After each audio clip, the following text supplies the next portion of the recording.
terhadap Gibran yang jelas-jelas sudah melakukan pembangkangan, yang jelas-jelas sudah melakukan pembelotan dari partainya, di mana Gibran sampai hari ini merupakan kader PDI Perjuangan.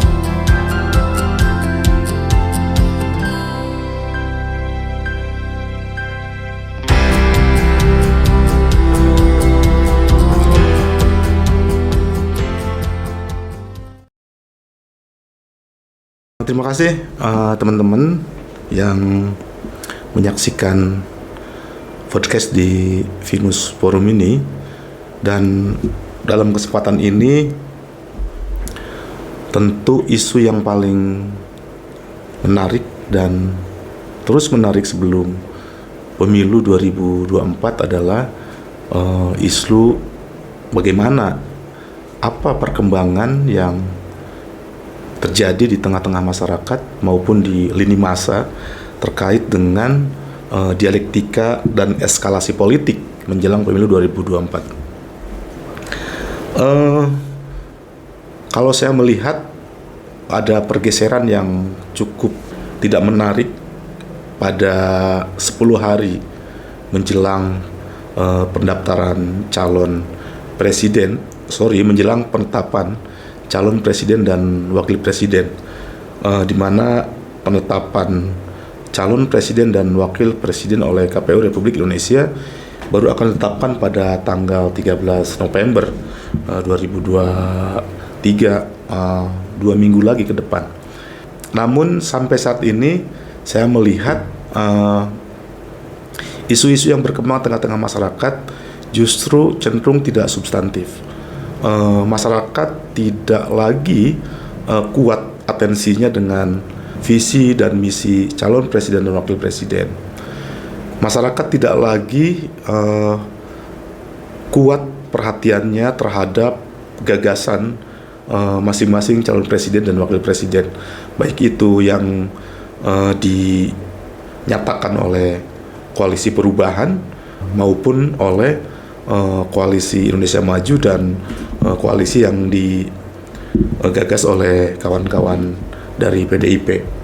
Justru yang berkembang pada kesempatan ini terkait dengan eskalasi dan dinamika politik menjelang pemilu 2024 itu lebih pada hal-hal yang membuat secara psikologis itu kembali masyarakat dihadapkan. Yang pertama misalnya politik dinasti, ini masih kuat beredar di masyarakat setelah Gibran ditetapkan oleh koalisi Indonesia Maju sebagai calon wakil presiden Prabowo. Itu juga dipertegas dengan keputusan Mahkamah Konstitusi yang memberikan karpet merah terhadap Gibran untuk menjadi calon wakil presiden. Di situ kemudian mulai eskalasi dan dinamika politik semakin amat panas, riuh dan gaduh dalam konteks dinasti politik. Yang kedua, isu yang sangat kuat juga berkembang, masih kuat adalah perseteruan antara Jokowi dengan berbagai macam partai yang di-endorse-nya dengan PDIP dan Megawati serta koalisi yang bergabung di dalamnya. Hal itu ditenggarai dengan diantaranya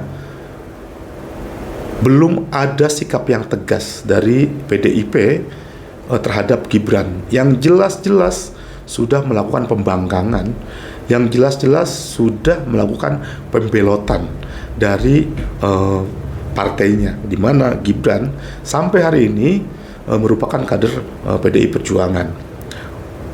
Perlakuan itu berbeda ketika memberikan respon ataupun reaksi terhadap Gubernur Maluku dan Budiman Sujatmiko yang sangat cepat. PDIP bereaksi sampai berujung pada pemecatan baik Gubernur Maluku maupun Budiman Sujatmiko. Padahal Gubernur Maluku itu istrinya yang pindah ke partai lain.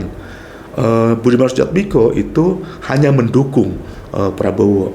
Namun Gibran ini menjadi calon wakil presiden dari partai yang di situ menjadi rivalitas pada pemilu 2024 dalam konteks pemilihan presiden dan wakil presiden. Padahal Gibran sampai hari ini posisinya tentu masih kader PDIP. Nah, sehingga wajar banyak elit-elit politik PDIP, wajar banyak tokoh-tokoh politik di PDIP yang menyatakan bahwa Gibran yang melakukan pembangkangan. Namun pertanyaan yang paling banyak ditanyakan publik dan sangat mendasar adalah kenapa PDIP sampai hari ini tidak berani bersikap tegas untuk memecat Gibran. Dan ini masih berkembang isu ini, akhirnya kemudian dibawa pada perseteruan, opininya perseteruan antara Megawati dan Jokowi, antara PDIP dan partai-partai di Koalisi Indonesia Maju. Kemudian isu yang amat sangat menarik juga adalah isu terkait dengan berbagai macam pandangan atau statement dari Koalisi Perubahan.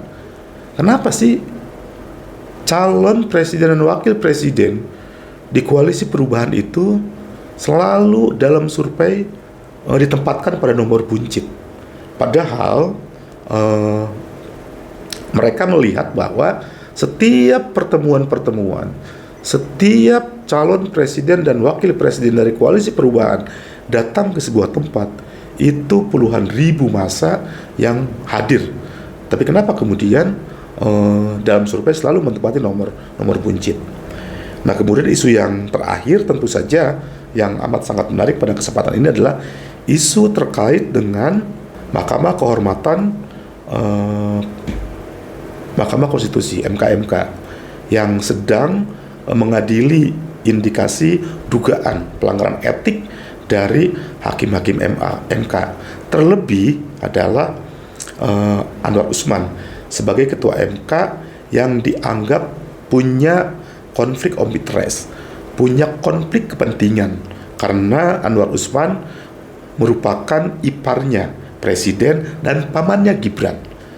Dan Anwar Usman sebagai ketua MK hadir ikut memutuskan gugatan batas minimal usia calon presiden dan wakil presiden yang diajukan ke Mahkamah Konstitusi.